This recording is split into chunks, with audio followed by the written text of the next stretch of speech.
Hello, film friends, friends of film, and everyone in between. Welcome to the Film Folklore Podcast. I am Jed Props, and I am joined today by Zoe Props. Hello. And producer Justin Sound. Hello. Chris and Joe are not with us today. Joe, apparently he's back out of the country again. He was recently at the Louvre with his cohort Claire de Lune. Zoe, where's Chris? Chris was challenged by a group of 11-year-old children to a dance-off. So, yeah, he's working really hard. He's trying to get his dancing chops in, and that's what he's doing. Just a 40-something-year-old man battling inner-city 11-year-olds. Well, so I have a question.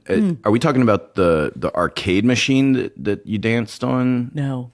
Oh, so this is like are we talking like the Cardboard. The cardboard is out? Cardboard on the street. Okay. Giant, cartoonish boombox. Okay. I'm on kind the of thing. now. Yeah. He's got khaki pants on. And luckily, he's old enough that he might still have his chops. I think he does. Yeah. Yeah. I think I remember him saying when he was 7, he actually beat Alfonso Ribeiro in a breakdancing competition. Mm-hmm. That's why he has the confidence to challenge these kids. Well, the kids challenged him, and then he felt threatened.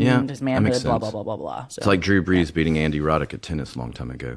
That reference will even count for 20 people, probably. Yeah. We'll stream the battle on Patreon. Ooh.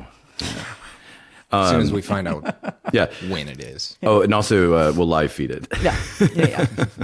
He's gonna pay-per-view. Yeah. Well, guess what, guys? It's a legendary lore. And oh shit, of course, it's a doozy. So because it's legendary lore, we know it's going to be dumb and crazy. And so before we get into it, I thought it's been a minute, so let's get into one of at least my favorite games to play for y'all. It's Find the Fake Movie Title. All right. And today, because I like to try and make these a segue, even though for anyone listening, you know what the title is because you have to click on it to listen. We're going to pretend that these guys don't. So we are going with the theme of primates today. So 3 movie titles, 2 are real, 1 is fake. And the first movie is called Gorgo Goes Gaga, Bedtime for Bonzo, MVP, Most Valuable Primate. Wait, only one is fake? Oh. One is fake or one is One is fake. Two of those are real movies. Bedtime for Bonzo. I just realized you're probably looking at... I think I accidentally cheated. Yeah, I know. I don't get a guess now. I win this one. Easiest game I've ever played. I'm going to go with Bedtime for Bonzo because Bonzo does not sound like a real name. All right. Gorgo does sound like a real name. I think it sounds more like a primate's name than Bonzo. So, Zoe, since you accidentally saw, and it's my fault because I should have given you a heads up. So, since you saw the answer, give me your best. Like, if you think if you think you didn't see that. If I think I didn't see it, I would have chosen Most Valuable Primate, MVP. MVP. That's dumb as shit. Well, not only is it dumb as shit, it has a sequel because it's real. Yeah. And the other one is Bedtime for Bonzo was a Ronald Reagan film in 1951. So Gorgo Goes Gaga, even though I do love alliteration, it is not a real movie. And I'll give you a little synopsis on the other 2. Bedtime for Bonzo. A college professor attempts to salvage his personal and professional reputation by using a laboratory chimpanzee to prove that environment trumps heredity in behavioral development. Frankly, that's the exact same plot to Planet of the Apes with James Franco. I mean, another good comedy. Yeah. That should have been called Bedtime for Bonzo. Yeah. For any of you kids out there, that thing I just described, the main actor was a president of the United States. So then you have MVP, Most Valuable Primate. So when Jack assigned... Can we get bonus points for guessing the sport that he plays? Ooh, yeah. Yeah. I'm going with basketball. Oh, you could cheat it on that one too? she well, can I see, win that too. She can see this one. I know. Man, Justin, you're doing great. You're 2 for 2. Notes. Baseball. Ice hockey. That was last on the list. Yeah. When Jack, a sign language speaking chimp, makes a break for freedom, his talent for ice skating soon turns him into the local hockey team's secret weapon. But the lab officials are closing in. I feel like I've seen that one actually. Of course. I want to work on one of these movies. Like, give me an Air Bud or something. Like Air Bud, sure, because you can switch. I'd feel bad for the monkeys. I've had one animal. Have you all ever gotten an animal project? No. I've had plenty of animals on projects. Yeah, exactly. But not where it's like they're dressed up and they're talking. And they're like the main actor, basically. No. Yeah. Right. Incredible Journey 15. Yeah. We did a little bit of stuff for Benji. Oh, right, where right. we actually... they wanted to mic up the dog. Yeah. So we built a special collar mic for Benji. What was he saying? I'm pretty sure it was something along the lines of... Yeah. It wasn't like, I love you. You're like, this dog's gay for me. So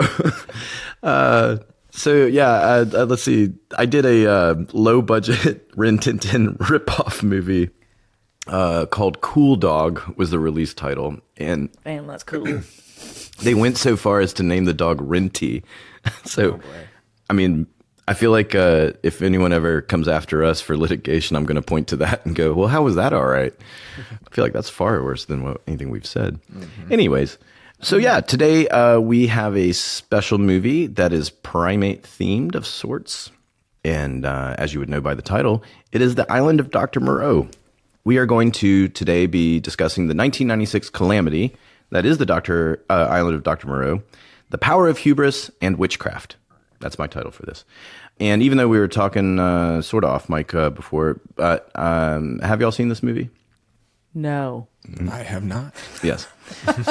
Well, this is either going to really make you want to or really make you want to keep staying away from it. But to give you, this is the IMDb synopsis. After being rescued and brought to an island, a man discovers that its inhabitants are experimental animals being turned into strange-looking humans, all of it the work of a visionary doctor. That is the official IMDb synopsis, and I still wouldn't quite agree with that as what the movie is. I mean, anyway, it's from... We don't know. Yeah, I mean, like, you know what? Go watch it and make your own assertion. But, so it's originally an H.G. Wells novel. H.G. Wells was kind of early 19th century, well, not early, sorry, he was a 19th century sci-fi kind of writer, and he had a lot of future alternative, universe and eugenics in this situation kind of stuff. So I didn't know, I knew there was a version of this movie in the 70s, but when I started researching this, I learned that apparently this has been done quite a few times, like going back to like the early 1920s cinema. So I'm going to call this the fourth incarnation because I think you could kind of debate how close you want it. Because some things have been like a ripoff, like knockoff kind of stuff. And other ones have been straight up Island of Dr. Moreau related. Mm-hmm. There's a documentary about this film that I did watch. It is from 2015. It's called Lost Soul, The Doomed Journey of Richard Stanley. And it's available for free right now on Tubi. I highly recommend it. Unlike the movie, the documentary is interesting. Okay. Who's Richard Stanley? Oh, we're going to get into who Richard Stanley is. Don't you worry. And real quick, I used a 2022 Collider article because apparently that's my favorite place to go for legendary lore now. IMDb, Wikipedia, and a fandom page dedicated to everything that is Dr. Moreau. But we will get to him in him being Richard Stanley to answer your question, Justin. We'll get to him in more detail later. But let's get this project off the ground. So, are y'all familiar with New Line Cinema? Hell yeah, Lord of the Rings, baby. There you go. Nice. Man, that the was, only thing.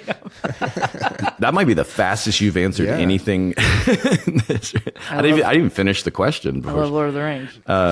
LOTR. And obviously, biggest thing they ever did success-wise and all that. But they actually, I didn't realize they'd been around since the 60s. The first time I knew about them was like Nightmare on Elm Street and a lot of low budget 80s stuff. But they had that very specific little jingle and New Line with the little crooked film edge, thing. So the first gamble that they really took that was like a big swing was the original Teenage Mutant Ninja Turtles movie in 1990. And at the time, because they're an independent studio, it was the highest grossing independent film of all time until a very low budget horror movie beat it. Can you guess what that would be? Wait, not that one. I'm cheating. Halloween? No, lower budget. I think bottom of the barrel budget, all their money was in advertising, and it was a huge success. What year? This would have been in the 90s, later 90s.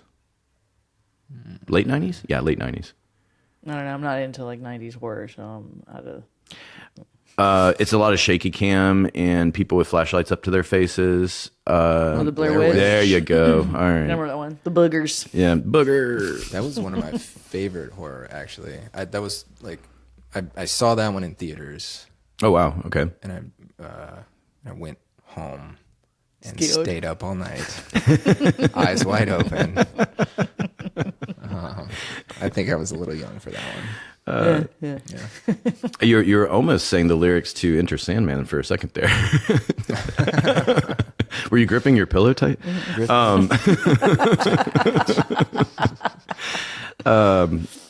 Great. Now that's in my head. So with when it comes to, I should also say, I saw this 1996 Island of Doctor Moreau in the theater. I almost walked out. That's what I thought of it at the time I saw it. I decided to tough it through, but it was, I was, 17 at the time. I know that's not going to work out with the math of me being 65, but it was not good.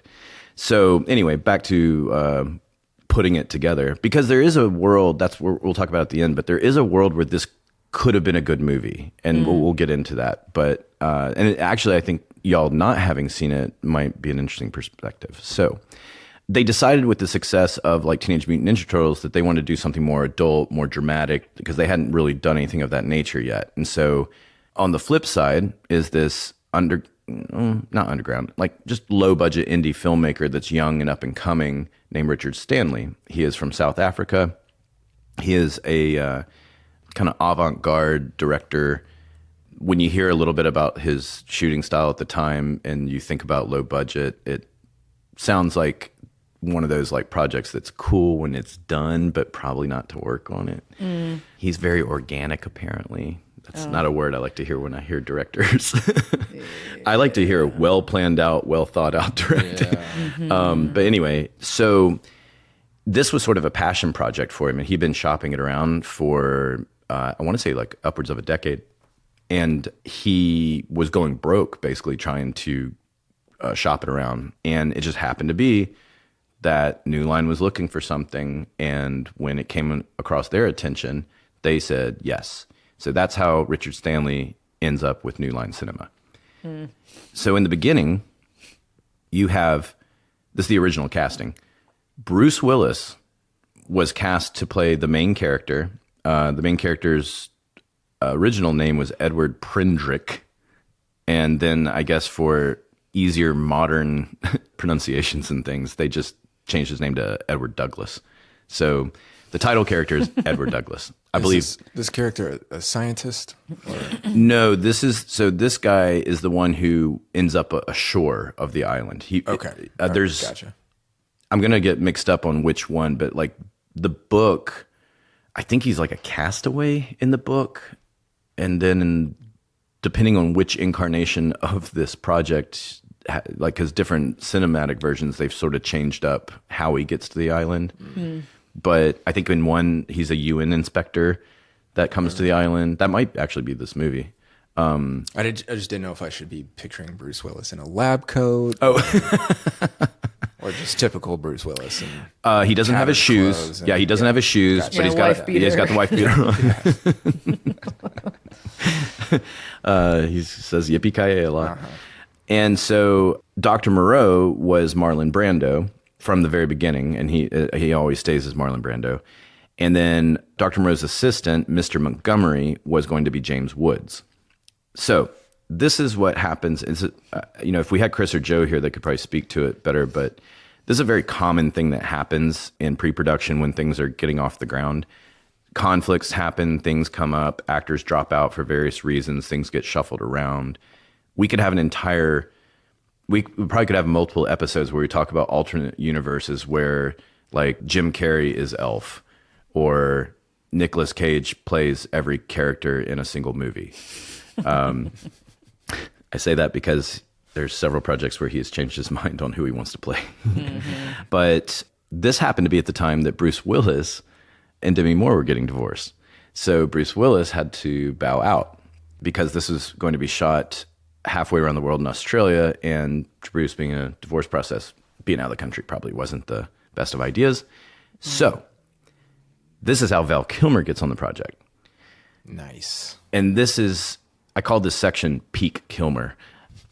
So Val Kilmer coming on, what I didn't know is this era of Val Kilmer is a pretty horrible person. And we're about to put, that may be a spoiler for anyone listening and you two as well, we're about to put the whole separating the person from the job to the test because Val Kilmer kind of sucks. And bummer. I know. That's a bummer to hear. I love Val Kilmer. I know. Big crush on Val Kilmer as a kid. Willow, Willow, Mad Mardigan? Yeah, he's not a shit in that. You know what's up. Well, bummer that he's a douche. Yeah.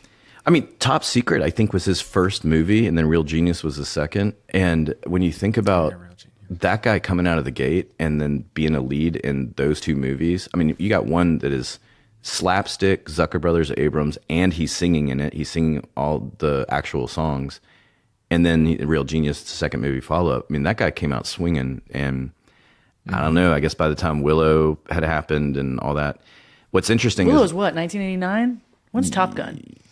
Top Gun's like 86. Okay. Yeah. You're a baby in that. Yeah. I think Top Gun was like his third or fourth movie. I mean, he was hot coming out. Hot out the gate, Iceman. Yeah. Ooh, little oxymoronic there. Anyway. Ew. So. Anyway, Val Kilmer's an asshole. Yeah. And you're about to learn why. Well, not why, but how. So he actually, he chose to do this instead of doing another Batman. So that's how George Clooney ended up getting Batman. I know. There's so much crazy shuffling going on around this time. So Val Kilmer, apparently huge prick during this time period, unfortunately.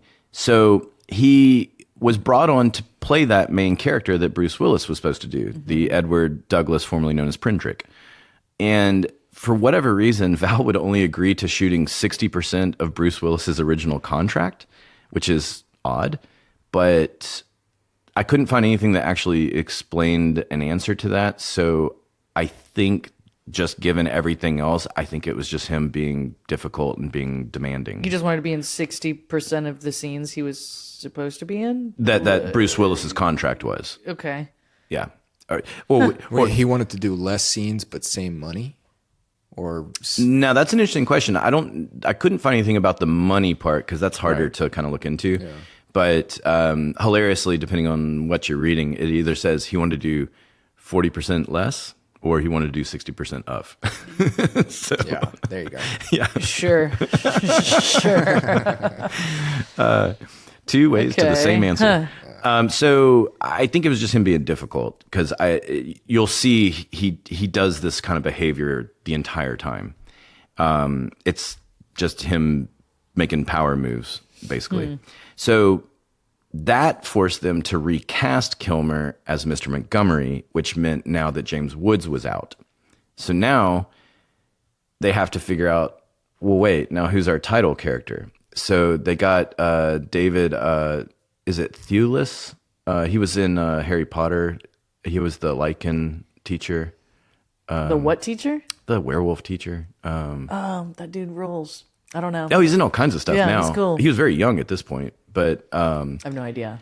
Anyway, I think it's Thewlis is how you pronounce it. Is it written down here? I was sure. Yeah, it is at some point. Thewlis. So, I'm sorry. Before he comes on, no, I'm still wrong. Rob Morrow was cast of Northern Exposure, for anyone that knows that show. Rob Morrow came on and was supposed to play the title character. And then, for reasons I'm about to say, he left, and then finally you have David Thewlis on. So you have a lot of actor shuffling. And Fairuza Balk. Fairuza Balk is the female lead, and Ron Perlman, and you had a huge cast, a very talented cast. So on paper, this is all seeming fine. But as a teaser, like I said, for how bad this is going to get, and this is much later in the shooting, Val will be referred to by some of the crew as a prep school bully.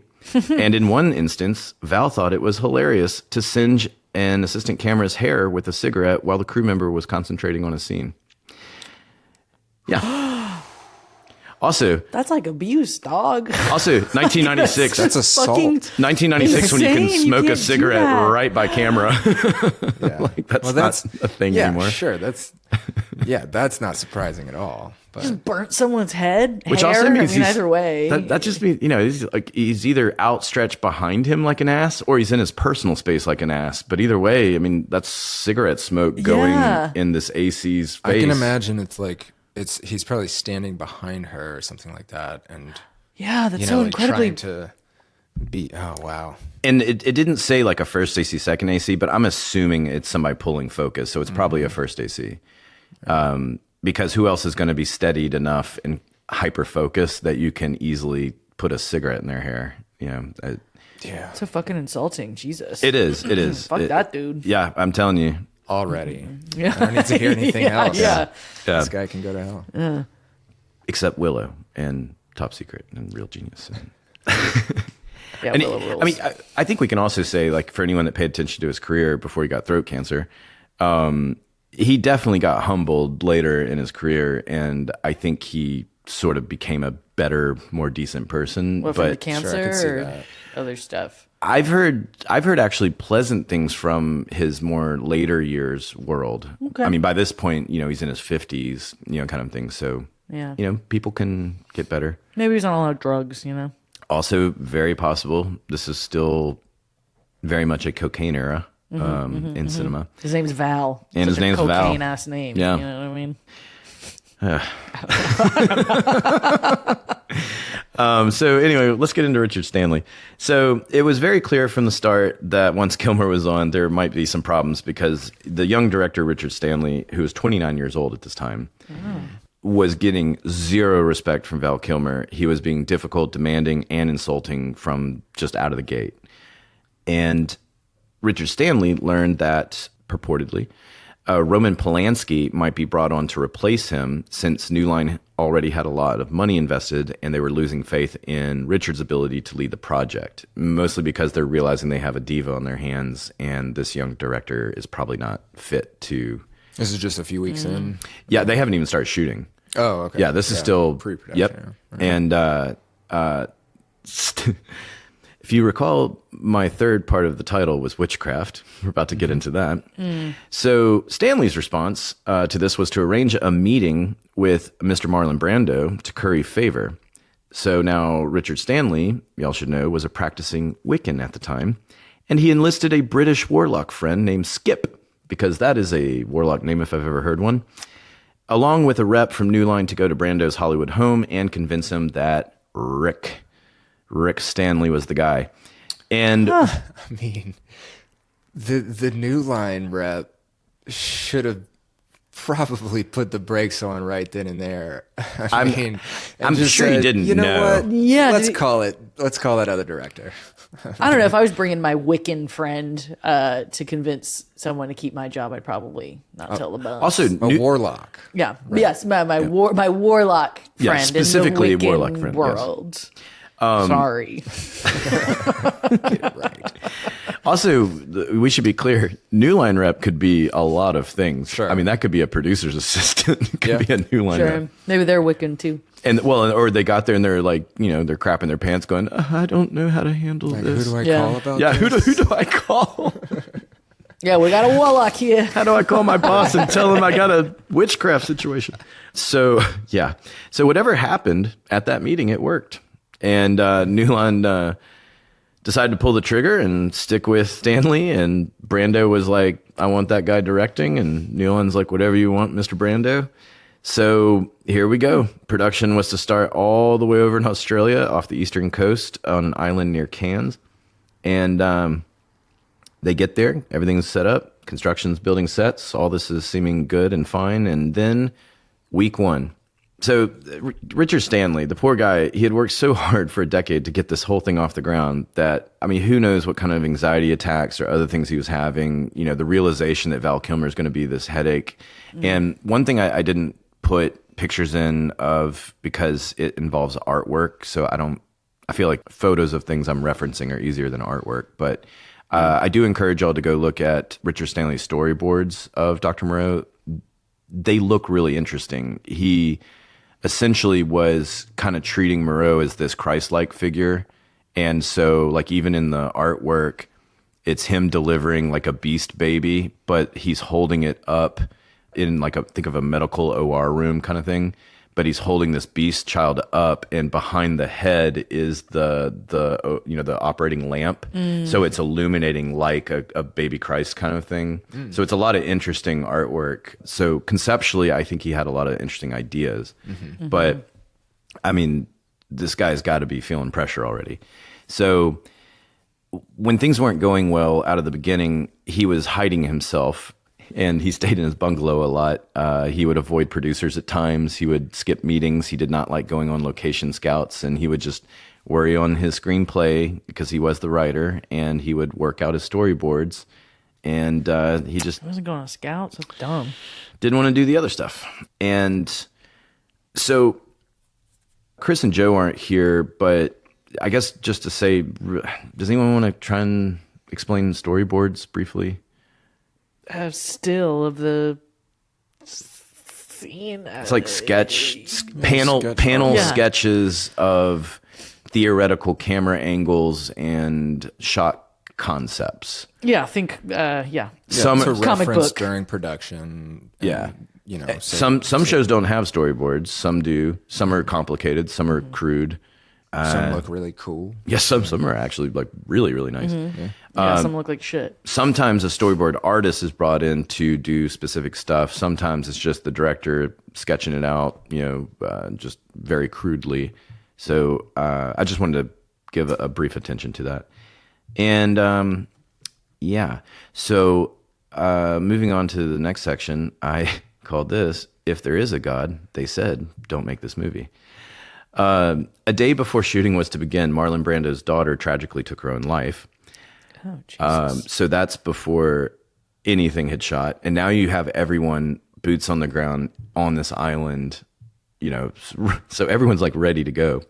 So this caused an immediate delay. So they are on an island, an actual island. They're on an island. actual tropical island off the coast of Eastern Australia. Okay. And I should have looked for the name of the island because it sounds like a pretty place. But so Brando was still on board to do the project, but obviously not right away. So that created Stanley and producers to try to rework the schedule to figure out, how can they adapt and everything. A few days after this, they've started shooting. They barely gotten anything off in a day or two. Mm-hmm. A hurricane hits. Or a typhoon. I don't know. I think, is it typhoon in Australia? Roy. I don't know. I don't know. Roy. I would think it's a typhoon. Yeah. The spinny thing shut down production and destroyed most of the sets that they had built. And a lot of the builds were then dragged into the ocean, never to be seen again. So with the remaining sets available and trying to figure out where they could pivot, they resumed shooting. And now we get to Kilmer versus Stanley. Sounds like a legal case. Mm-hmm. Richard Stanley, I had mentioned he was 29-year-old South African. And butting heads, I think, I'd said like it's a polite way of putting it, but it was more one-sided. Everything I read, it just felt like he was constantly on the ropes, and like just Val was just coming at him because he just didn't like him. He didn't like his vibe. He didn't like, the way he directed. He didn't like anything about him. Some of it felt like it's just Val wanting to be difficult because he could. Kind of going back to that whole contract thing. So This is a quote that I found a few versions of, so I'm going to call it paraphrasing, but they all kind of got to the same point. So at one point, Richard was trying to give Val some notes, and Val apparently told him, actors stand in front of camera. Directors stand behind camera. Why don't you go stand behind camera, Richard? That's when the director was trying to give him notes, which is a very normal thing to happen. And the actor just basically told the director to go F-O. Pretty polite way. I'm sure it came with a lot of sarcasm. There could have been a lot worse ways to say that, though. Also, fuck you. That's such a douchey thing to say. Like, it's very flippant, you know? Like, yeah. Well, Richard, this is what I know. Anyway, so now let's not forget Stanley being a Wiccan. He was distraught to learn that Skip, let's not forget Skip, Skip the warlock, right. Got deathly ill. Oh. And come to find out it was a flesh-eating parasite. Because let's also not forget we're in Australia, where apparently the worst things known to mankind are all located in one place. Yeah, like the people. No, I don't. So apparently Skip had done some protection spells to help Richard with the project. Right. And with Skip down, Stanley then believed that all of Skip's protection spells were no longer in place. And so that is what was causing the calamity. My goodness. A PA got a poisonous spider bite, and it was getting that whole flesh rot thing from it. If we go back to, I believe, the first Rust recording, Joe was talking about a buddy also. That's 2 spider bites. I think we need a spider bite jar. Clink. So by the time that we got to the 3rd day of shooting, Rob Morrow was on the phone with his lawyer, begging him to get him out of this contract and get him out of the country. He was done. He saw the writing on the wall. He saw the way Kilmer was acting. He saw the acts of God, or whatever you want to call them, and he had had enough. Wait, whose house was struck by lightning? Oh, yeah, you're right. I'm sorry, I left that out. Good look, Zoe. Richard Stanley had called his mother, and while they were on the phone, her house was struck by lightning. So he took it as another omen of Skip's protection spells being down. Damn, that is really bad luck. Okay, so Kind of like the Wi-Fi service is down in a way. sorry, I don't know if I missed it or not. Did Skip die, or he's just hospitalized? Skip did not die. He's just got his flesh being eaten. Which is what happens to warlocks, from what I hear. Yes. I believe he used a 20-side dice to roll his way out of the flesh-eating parasite. Yeah, that's okay. That's how you get it done. He was handed a +1 mace, and he was able to smite the parasite. +1, that's not going to do it. It's at least a +6. Yeah, idiot. That's true. Hey, you know what? It's not hard to out me, because I just plateaued my knowledge of that. So that was an easy call me out. Yeah. So Rob Morrow's out. Yeah, Morrow is out, and then now is when David Thewlis ultimately comes on, and then he's in the lead role. So New Line had a tough decision to make right here, and so it was like, do we keep Stanley and keep trying to roll with this, because this is not going well? But they can't scrap the project because they're already $40 million in the hole in 1996, $40 million money, and they decide to push forward with the project because of that. So they decide they're going to get rid of Richard Stanley. They're going to scrap what's been shot. They're going to hit the reset button. They're going to keep the cast they have currently. And all this happening, the entire crew, the background, everyone's just in a holding pattern in this island, the money, I can't even imagine. Good for them. I know. I think. Well, we are going to get into it. Cool, yeah. Besides the flesh-eating diseases and spiders and no, typhoons. Fuck that. Get me off the island. Yeah. As soon as the typhoon happens, get me off. Lions and tigers and bears, oh my. Yeah. So the problem was firing Richard Stanley because they couldn't get a hold of him because he was dodging them. And he had to know what was coming, But anyway, so he was fired by fax. Not the most professional of ways. That's 1996 as firing. that's the super yeah. Also, That's the equivalent of being fired by text today. yeah. pretty much, yeah. Remember that scene in Back to the Future when he's fired and it's just a shit ton of fax machines that come through? Back to the second one. yes. Yeah, yeah. That's what I'm imagining. Is Well, him having I was imagining 15 fax machines in his house, and they're all Because I'm thinking of like that old dot matrix paper, like the perforated paper on the sides, and it's just coming out like, and then just in gigantic letters it says "You're fired." yeah. Back to the Future. yeah. There's just nothing else there. It's not like a contract. It's not like something to sign. There's no fine print. Anyway. I'm imagining the exact same thing. Exclamation point. Yeah, too, lots of obviously. exclamation And points. then he keeps printing just a middle finger done with the dashes like he had to do back in the day. And you're very. It's because it's printing slowly. You're having to wait for this. Like so, the reveal of that middle finger at first, you don't know exactly what it is. Yeah, and it's the perforated paper, so it's like 3 pieces of paper, not just the one. It takes a second. So these 2 PAs. Oh, wait, I'm sorry. Before I'm getting ahead of myself. So as a result of this, Stanley began sabotaging the project. He was destroying copies of his scripts, drawings, notes, etc. He was basically like Enron before the FBI raided. And 2 PAs came to pick him up and take him to the airport. And he got out. He went into the airport, and they drove away. It would be learned shortly thereafter, he didn't get on the plane. Oh, of course Classic not. Wiccan. And He had unfinished business. well, and now nobody knows where he is. What? Still to this day. Oh, Okay. we'll get At this into- point in time. Yeah. Okay, gotcha. In the coming weeks, rock formations and other things left on the ground and around the set started to appear, and there were attempts by Stanley and Skip, with the help of local Aboriginal people, to curse the project. Oh, I love this. Yeah. As for what happened to Richard Stanley, to be continued on that note. So, now they need a new director, John Frankenheimer. I'm sure y'all have heard the name at least. The guy was a longtime veteran director. He had like a 50-year career. But surprisingly, he didn't have like a lot of huge successes that are like well known. So kind of going through his catalog, he had done some driver's ed films, such as Alice's Adventures Through the Windshield Glass and The Decapitation of Larry Leadfoot. That's for Zoe. No, those are Troy McClure movies. So, no, he ended up, he did like the original Manchurian Candidate. Okay. More recently, he did Ronin, the Robert De Niro movie. Mm-hmm. So probably one of the worst ones of his catalog, in my opinion, is Reindeer Games with Ben Affleck. That is so crazy. I just watched that the other day. Oh, God. Yeah. It's so bad. Yeah. It's so bad. Yeah. Do you know? It's like, why not? Yeah. So How Did This Get Made covered it, and in it, there was a reveal that I did not pick up on. Let's ask you real quick if you got it. Do you remember what Ben Affleck's character name is? Mm-mm. Rudy. Right. Yes. Because he's Rudolph. Right. And it's called Reindeer Games. And that movie can go fuck itself.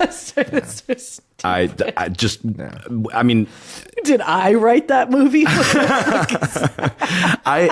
I hate, well, How Did This Get Made? I highly recommend to go find that episode and listen to it. Oh, no, there's more. There's more.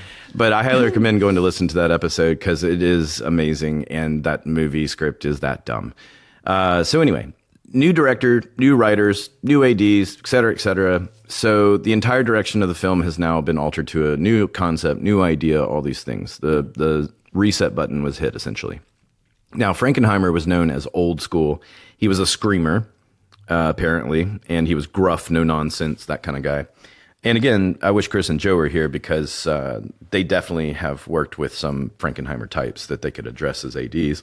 But we don't have the screaming directors as much as we used to, nor the screaming ADs, nor the screaming department heads. It's thankfully overall a dying thing in our industry, but well, sure, for the most part, but we do have more Richard Stanleys. Oh yeah, sure. Mm-hmm. Oh yeah, we do.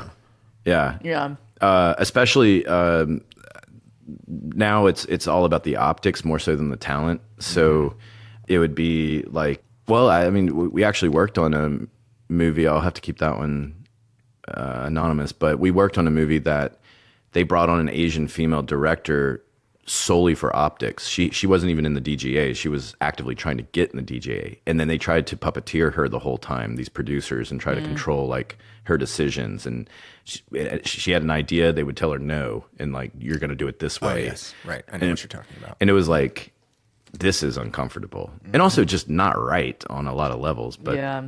whatever. Anywho, back to this fun world.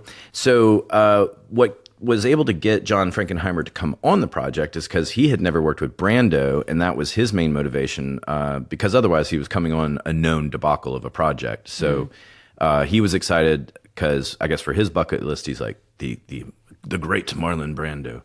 Anyway, those feelings will change, and we'll get to that. So now you have like this kind of like, maybe think of him like a military general. Like he's coming in and he's like, I got to get this in ship shape. I'm going to crack the whip. I'm going to take the reins. I'm going to, whatever, analogy you want to use. I love when the Fix-It crew comes in. They really think highly of themselves, huh? So now, Have you heard of restaurant renovation? This is production. Yes. Yes. Or bar rescue. That's the one. Production rescue. Yeah. I'm more of a Ramsey Kitchen Nightmares. Kitchen Nightmares. That's one. The original, the European one. I don't like the American one. Oh, gotcha. No, he's a bit nicer. Well, it just, I don't know. It felt like 80% of the restaurants were in Newark, and Yeah. and it's like the same bitchy Italian American family. Yep.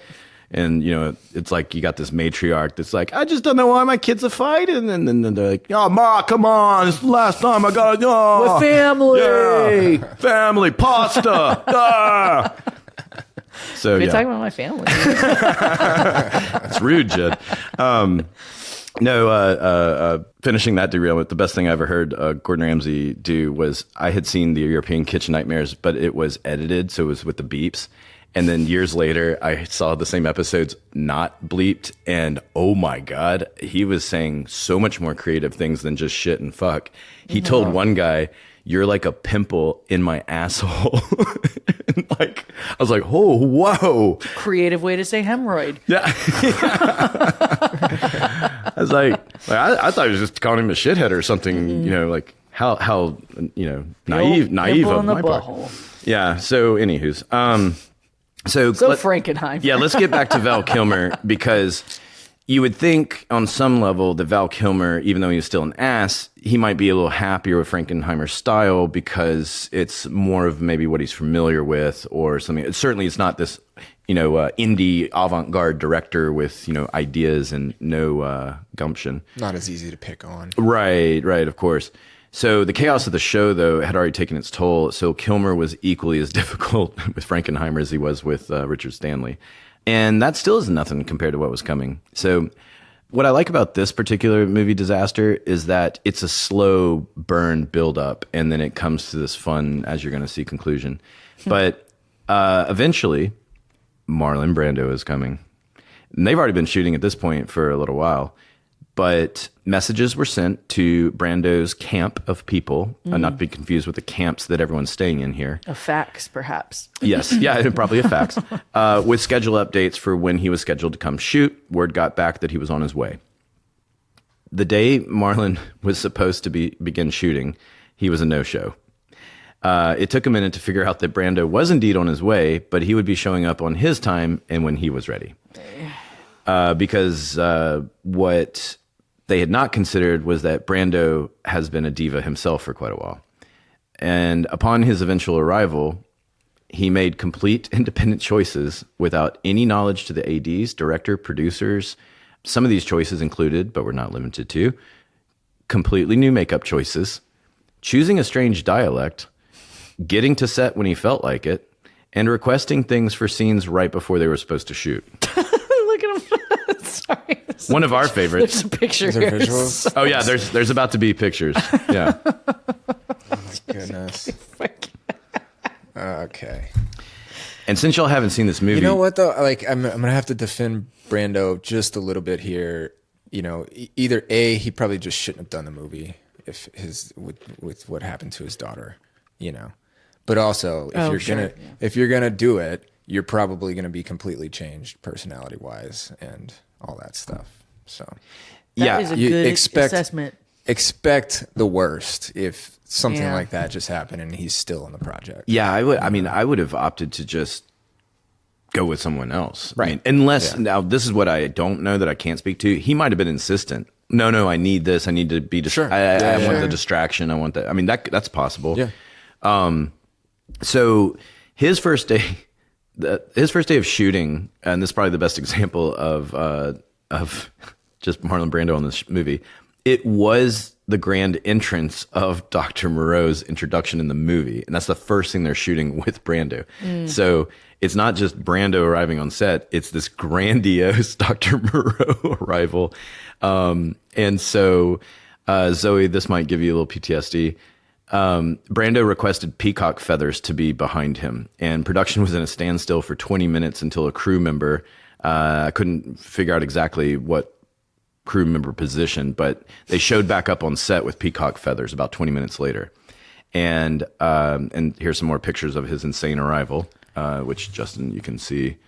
There's the manimals, and that's my word, not theirs. And then he's in this like weird Jeep chariot type thing. Sure. And he's got all white makeup on and sunglasses because he made a self-choice that when he's outside, he has sun issues, which is not a book thing. Looks like Emperor Palpatine. Yeah, a little, yeah. So keeping in mind that they're on a small island, allegedly there's a farm nearby that had peacocks, and that crew member apparently went and stole the feathers off of a live peacock and ran back to set with him. No, they didn't go. Oh, come on. Yeah. Just imagine this poor bastard crying, like slitting the throat of this peacock. Oh no! I think the bird's imagining. alive. Sure. I think it was either like a cut clip the feather off or just a pull pluck. I don't know enough about peacocks to know how easy it is to pull a giant feather off of them, but. And you got to feel bad for that peacock because it's kind of hard to woo a lady when your feathers are looking all crappy, you know? They didn't have a Hobby Lobby in the So that peacock. island. The point is that peacock died single. Yeah. Only one peacock was hurt in the making of this movie. Another bizarre choice was that he asked for a hat that ice could be poured into the top of it for his character. Like it's so hot in this jungle, and so he's getting this ice cooling thing. So props bastardized and made him an ice bucket hat, essentially. You can see it in this photo. And there's actually a scene where his little mini-me guy, we'll get into in a second on who that is, right. But he was pouring the ice actively in a scene into his ice bucket hat.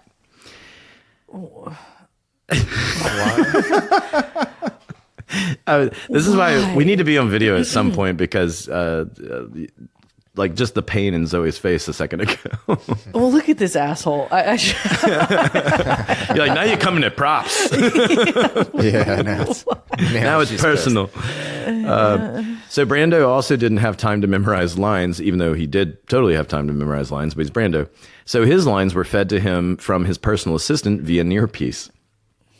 He also was so fascinated by his mini-me, I just mentioned, that he demanded that the man whose name is Nelson de la Rosa, who's from Dominican Republic, and AKA the Guinness World Record smallest man alive from that era.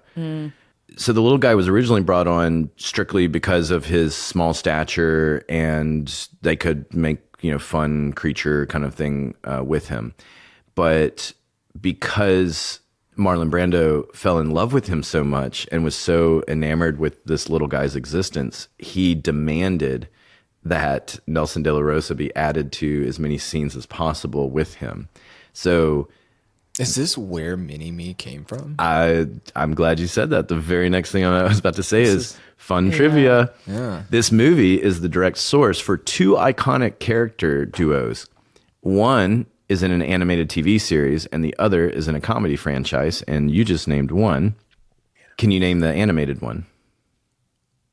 Is it Despicable Me? No, but I'll give you a hint. I mentioned it earlier. What, The Simpsons? South Park. Oh, sure. Yeah. Is it Mustafa? No.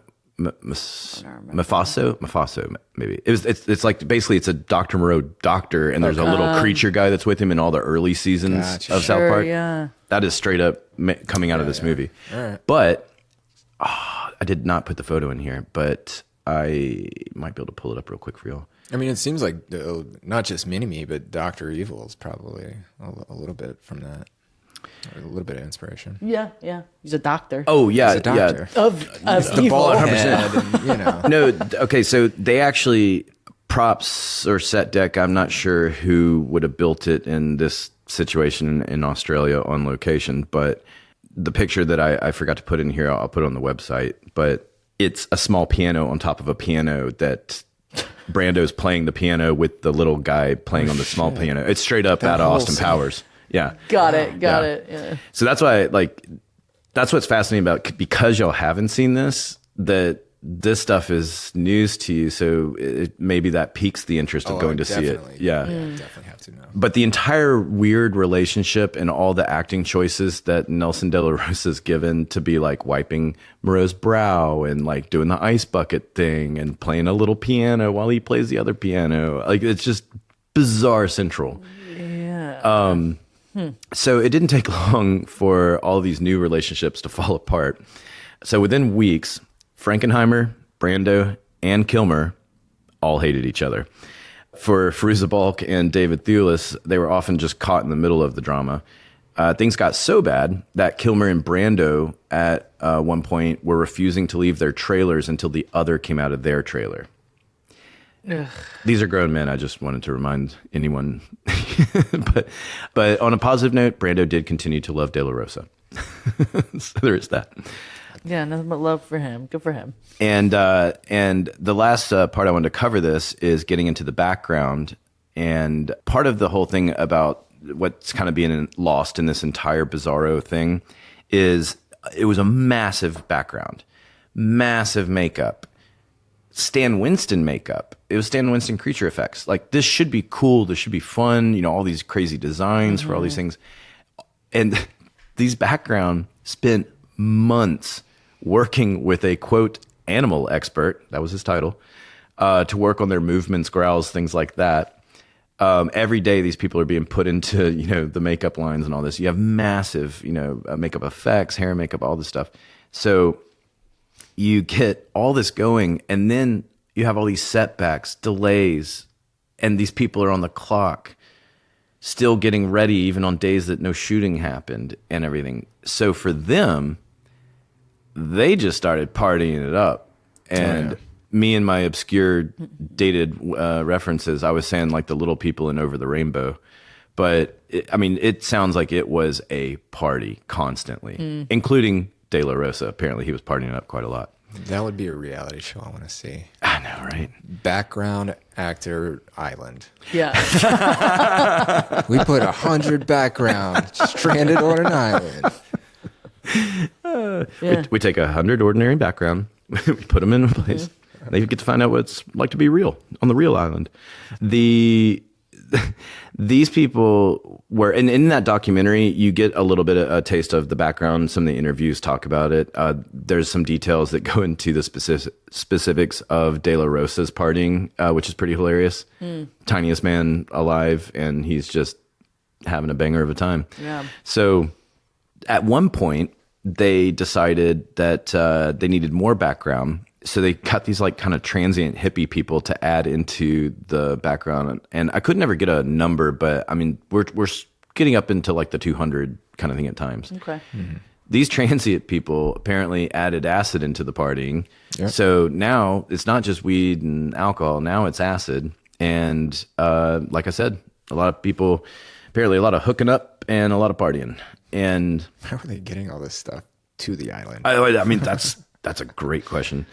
So it's pretty easy to bring acid 80s. around.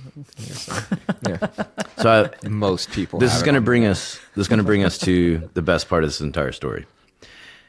2 set PAs, and I think it's the same set PAs that took Stanley to the airport. They got word of a man staying at a little farm upriver that matched the description of Richard Stanley. Now, keep in mind, this is weeks later. So they went to investigate, and sure enough, Richard was staying on the small property, working and helping out the owner. Apparently, after he got tired of the cursings, he just smoked a shitload of weed and wandered the rainforest for a couple of weeks, eventually finding his way to this property. And he was basically he's working as a trade-off for the room and board and food and everything. So he was just wild. hanging out at this place. Now it's become like almost like Tropic Thunder. Tropic Thunder probably got some ideas from this. Kind of exactly, yeah. So word got back to the camps, and a group of background went and found Richard Stanley, and they convinced him to come back with them, and they hid him amongst the background camps. No way. And while there were rumors that Stanley was still floating around set like an apparition, he saw an opportunity and he took it. Richard would come on set as one of the background. He was disguised as a, quote, dog man. And you can see him in the documentary, but I couldn't lift a picture off the internet. So I would have to, I guess, screen cap or something to get a photo. But yes, if you go watch that documentary, you can see him because he made the final cut. So the director that was fired off of his own passion project ends up in the movie as a background extra. I'm also like, what was he doing living in this camp? Was just like a self-reflection thing? I mean, he was being paid while he was what, did he run out of fucking money, or did you just you know what I mean? In the documentary, they talk a little bit. I do know that flying to and from Australia is expensive. Yeah. As goddamn shit. Well, I mean, if he's only going to South Africa, it can't be that hard. But he missed it. Right. He can't call again and be like, hey, will you buy me another flight out? Like, did he just run out of money? And what is he? I'm just assuming if you're really high out in the rainforest, there's not an ATM, So that's an issue. Yeah. In 1996. They didn't have Apple Pay. Did not have Apple Pay unless there was a rainforest apple. Yeah. Or maybe he was at the rainforest cafe and this is all just a big misunderstanding. Yeah. I do feel a little bad for him. It sounds like he just lost his mind. You do feel bad for him. Yeah. I mean, because ultimately New Line should have just said no to him. But or brought him on as a writer and producer advisor or something like that. Yes. We really liked your ideas. We're just a little apprehensive about your experience as a director for the scale of project. Right. Sure. Right. I mean, there are definitely ways to work around it. Yeah. So, him ending up in the final cut is like the anecdote of all anecdotes. So I think that's a good way to say that is the Island of Doctor Moreau. It was a flop. It's gone down in film history as one of the most bizarre tales, considering what the story itself is supposed to be. And that's why I had said that the documentary is more interesting than the movie. Yeah. But I will say, before we kind of get into some getting y'all's thoughts and everything, one thing that I wanted to throw in here as well is I didn't look at Rotten Tomatoes, but because I was on IMDb, if y'all had to guess this movie's IMDb rating, just based on what you've heard, what would you think? What does IMDb do? It's 10. Yeah. out of 10 Yeah. Stars. Okay. Stars, yeah. Or whatever. with decimals. Oh, that's right. They have, yeah. I'm going to say 2.6. Oh, that's low. Rotten Tomatoes, let's say 23%. Oh, wow. I don't know. I'm going to go, IMDb is 7.5. That is high, dog. Is that high? Out of 10? Out of 10. I mean, if you say 5 is as average, I mean, theoretically. Yeah. I mean, I only say that because I feel like these rating systems are so broken, and I feel like Amazon is 100% broken. even Rotten Tomatoes came out. They were, I don't know. Rotten Tomatoes, I'll give it 40%. And I only say that because Brando's in it. They're like, oh, automatic. Here's an automatic 5 stars because Brando's in it. Yeah. And here's That's what I feel an Amazon review is. Exactly. Because any episode of How Did This Get Made, they do Amazon reviews because here it is, they're doing these terrible movies, but then they're reading off some 5-star reviews, and it's always Amazon. I don't know though. Some of my like one of my favorite movies has like a pretty low rating on Rotten Tomatoes, and I was very surprised and sad and felt like a loser seeing that. So one of the worst things. Welcome to Collinwood, and fucking like George Clooney and shit is in that. Sam Rockwell. Love it. I like both of those guys. Yeah, good movie. It's a good movie. But, Good movie. Yeah, that's why I just don't trust those ratings too much. But. What's it got? Who won? I was gonna. Well, while y'all were debating, Price is Right rules. I was trying to get on Rotten Tomatoes. It was a 4.8 on IMDb. Okay. Oh, it's not very 7.5 to me. Trying to get in. Yes, no way you want. Trying to get into Rotten Tomatoes, but we'll see. Well, technically that means you're still up by 1. Yes. If we're keeping a big score here. Yeah. So based on everything that you've heard, I guess the first question for y'all is, does this information make you more inclined to go check it out or less inclined to go check it out? More. I'm a huge Austin Powers fan, so yeah. I mean, if nothing else, just for that. Yeah. Oh, wow. Okay, I just got the tomato meter. Yeah, what did it get on 22%. Gosh. Did you say 22? I said 23. No, she was off by 1. So that's pretty good. Yeah, that's good. That's Good at one thing. Then it's that. Well, we've said it before. You're not an AD, so you got to know some numbers. Yeah, so you think, well, yes, you were saying because of knowing now the Austin Powers connections and that kind of stuff, that makes you more inclined? Oh, yeah, for sure. Yeah. And Brando's, I mean, of all this insanity, he's not in the movie that long. I mean, yeah. maybe 20. He's not really the main character, even though it's called Dr. Moreau. It's, spoiler alert, things go to shit. Yeah.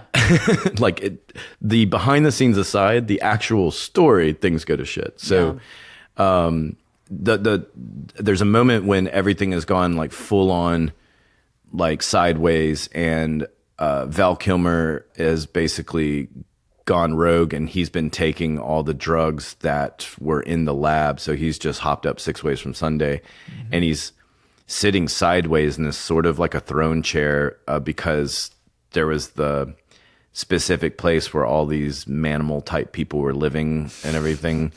It's so hard to be vague and yet explanatory on this movie.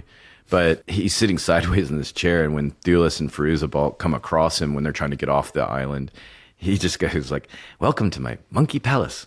And there's something about that line I really like the way he delivers it. It's really funny. But that's before I knew all of this awful, awful stuff about Val Kilmer. But I remember one of the only things I enjoyed in the movie when I was watching it. And that's towards the end.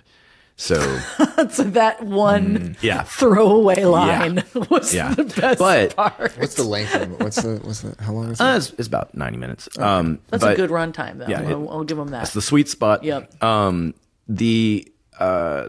The other thing is, when I saw it in 96, South Park didn't have, the Mephisto guy, Austin Powers hadn't happened yet and everything. Mm-hmm. So there wasn't like humor to be gained from seeing it. It was just the awkwardness of like, who's the tiny guy with the, and I didn't have a smartphone that I can go like, tiny guy in Dr. Moreau movie that I'm watching live right now. Yeah. So it was a very different kind of experience than I think you could have watching it now. But if y'all were having to work on this movie, knowing what you now know,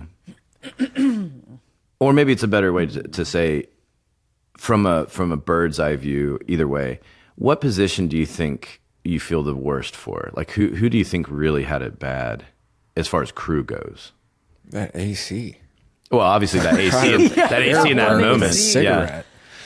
I mean, PAs too. Like, fuck that. Fuck wrangling. The base camp PA? Yeah, I mean, that sounds terrible. I feel like the two PAs who dropped Richard off at the airport probably had a good time. Oh, they're in the documentary. Oh, are they? Yeah. Or they were reprimanded for some fucking reason. I mean, shit, dude. The director. I mean, can you imagine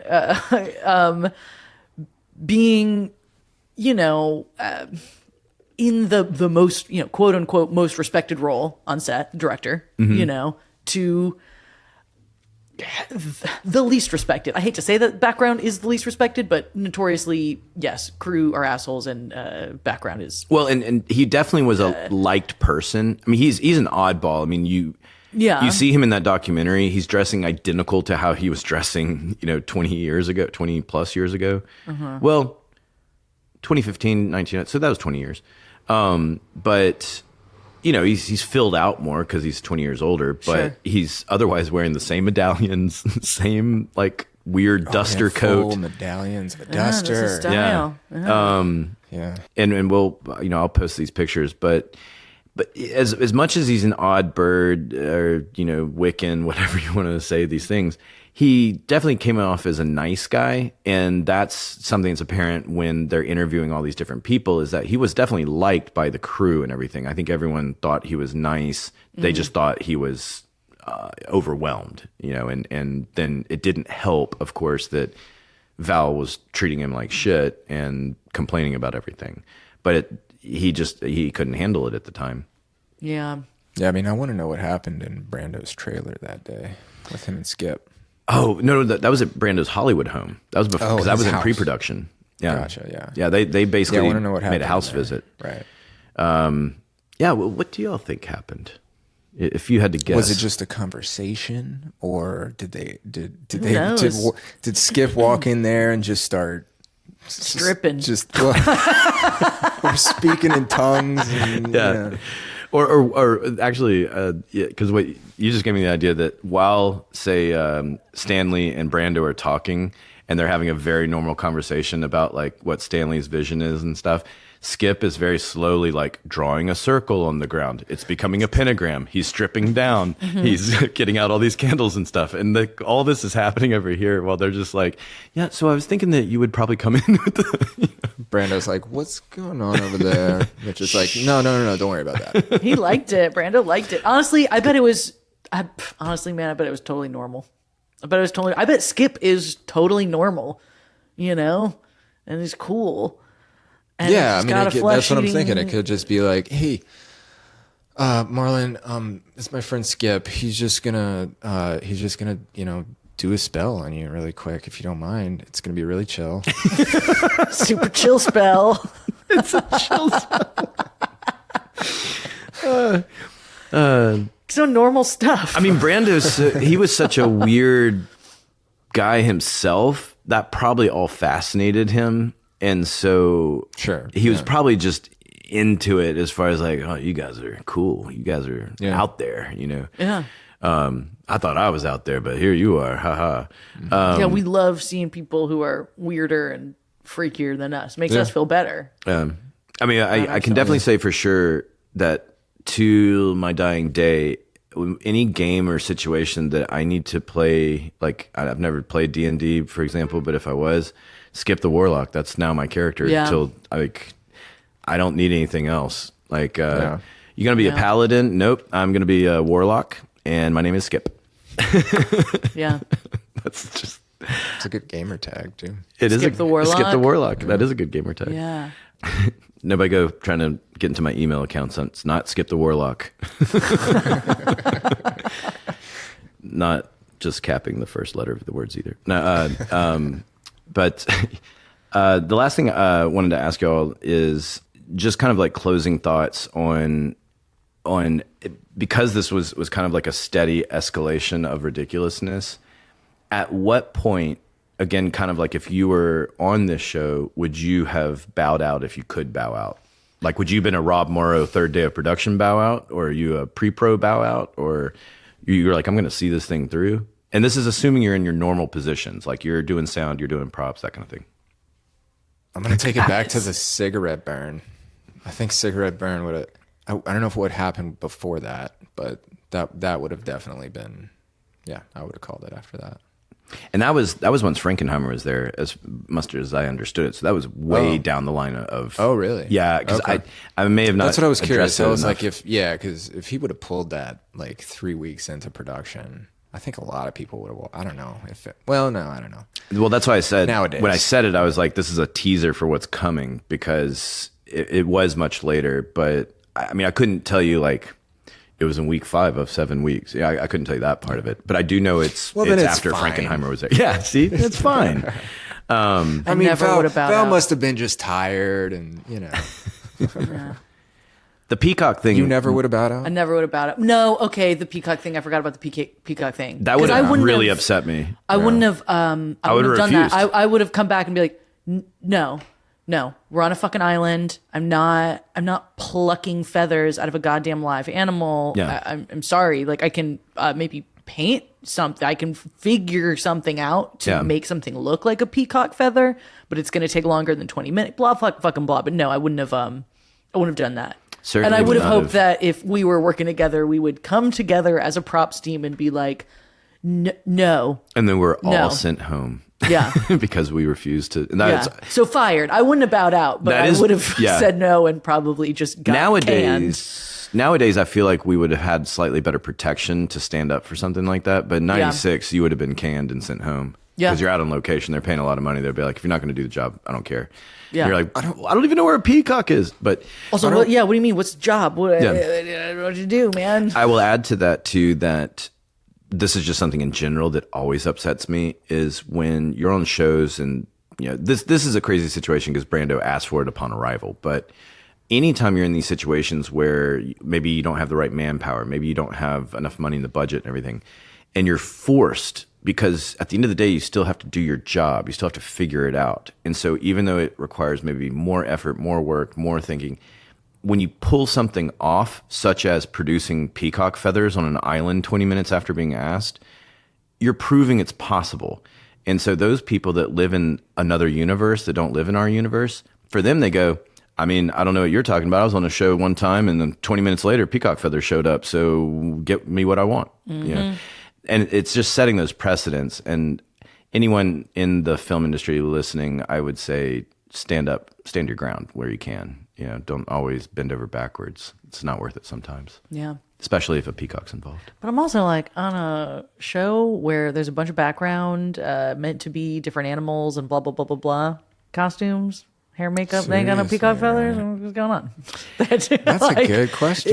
But kind of like, You know what I mean? Like, why was so there many- no peacock feathers They have laying a- around in like in They have costumes? a or- man-sized dog costume, but no peacock feathers. Yeah, they got a man-sized dog costume that they can sneak the old director in, but Yeah. no spare feathers. well, apparently Come on. he was only Come crossbreeding on. with mammals. So, oh, I'm sorry. but what I don't, Manimals. yeah, mammals. Mammals. So that's the other thing too is because you do bring up an interesting point. When you're on location somewhere remote, I mean, it could be island off the coast of Australia. It could be nowhere, Mississippi for us. If you're in Nowheresville, you kind of have what you brought, and so that's where you can get hampered if someone starts making an outlandish thing. It's like it's not on the truck, and I don't have time to order it, even in modern day of Amazon. I don't know. And that's when you start going, I can paint you something. Yep. I can talk to the scenics. I don't know, figure out something. But an actual peacock feather, that's going to be a little tricky. I'm just going to be honest with you. Yeah. So, I mean, there's so many factors that go into how, I mean, the fact that there was a farm nearby that had a peacock, I mean, that is total luck, by the way. It's not like, oh, that island is known for peacocks. It's But not. also, isn't that like gross to like go? I don't know. That's really gross. It's disgusting. I can never come up to a peacock. Oh, sad. Poor bastard. Yeah. Yeah. I don't know the lifespan of a peacock, but I'm pretty safe. I feel pretty confident that peacock's gone. Yeah. In I mean, its yeah. normal term of life. Yeah, he's probably dead. And he But did they lived. come up to him with scissors or did they pluck it out? Well, that's what I don't know. I do know that he Either way. died alone in Either a way, single yeah. bedroom apartment with. Yeah. I feel bad for that peacock. Yeah, either way, because that's, it's not just like a couple of, I mean, you find the feathers on the ground, great, one thing, but peacocks do need their feathers. Maybe they for did. mating, for Maybe their- they for their life did. cycle. And that person said that they plucked it from the peacock to sound like they did the most. Yeah, and I rescued the show. Yeah. I made Brando happy. Yeah. Oh, that was definitely what was at play there. Let's hope that he just found discarded peacock feathers Yeah. around the peacock. Yeah. Yeah. I mean, which is possible. We don't know. I don't know. I don't know. I only know that I know very little somehow about there was an them. actual peacock nearby. Yeah. And you bring up something else that's funny. So if they had to get it off the peacock, is it a one-man job of like, hey, peacock, what's that over there? And then you make your move? Or is it like a two-man job and one guy's like waving his arms like, hey, peacock, look at me, you know, and then you got the plucking or cutting or whatever. I mean, I don't know. I mean, I'm imagining someone just like wrestling a peacock and like plucking it out. I would it's imagine horrifying, and this peacock would peacock's fuck triggered. you up, I would imagine, if you don't like grab it right.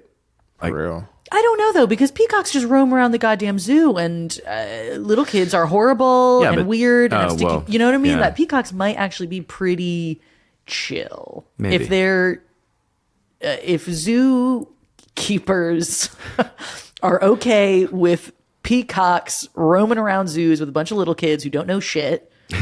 hey, then- Wizard of Oz then was they cool might with them be- going around set. Yeah, they might be gentle and fine, and you can just throw stones at them back. and pluck their feathers out. No problem.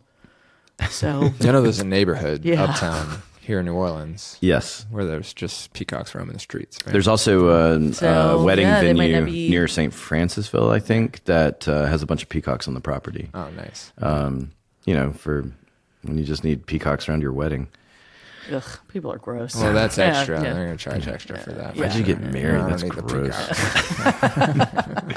I'm with that missing feathers peacock. Single bedroom. Anyway. All right. So thanks, everybody. We're going to get out on that peacock diatribe. And Save the peacocks. yeah, save all peacocks. Hashtag don't pluck feathers. But yeah, we'll get out of here. Zoe, I think it's that time. 1, 2, better not suit. We want to hear from you, the audience. Do you have a behind the scenes story? Maybe you work in the industry, or maybe you had a run-in with reduction. You know, you live in New Orleans, New York, whatever, and some PA stopped you on the way to work and it was annoying. We want to hear about it. We want to hear about all of it. We love all the stories. Write us and maybe we'll read it on the show. Or maybe you just want to tell us that you love us or you really hate us and you want to fact check us because we're wrong about a lot of things. You can troll us, whatever you want to do. You might even want to guess where Joe or Chris are on any given day of the week. You can do that by emailing us at filmfolklorepodcast@gmail.com. It's filmfolklorepodcast@gmail.com. We do indeed want to hear from you. You can also find us on the social media. Instagram is Film Folklore Podcast. Facebook group is Film Folklore. Twitter, X, whatever you want to call it, @The Film Folk. And don't forget to subscribe, rate, and review us. We really want to hear from you. It's very important to us. Again, we work in the entertainment business, so we need a lot of validation. We're very pathetic, sad people, and we really want to be reviewed. We want to know your honest opinion, and it means a lot to us because you guys mean a lot to us. And for any of you that really like us and have some change burning holes in your pockets and just any money at all, like a credit card, we set up a donation with PayPal and Patreon. Links are in the show notes of this episode and our website. Money helps us do more fun things, and we want to entertain you. Money helps you do more fun things, which helps us do more fun things, which is also helping you have fun. And it would be really nice. And we love you. All right, everybody. Thanks for joining us today. See you next time. Catch you laters. Goodbye. Peacock. Ah, Bali.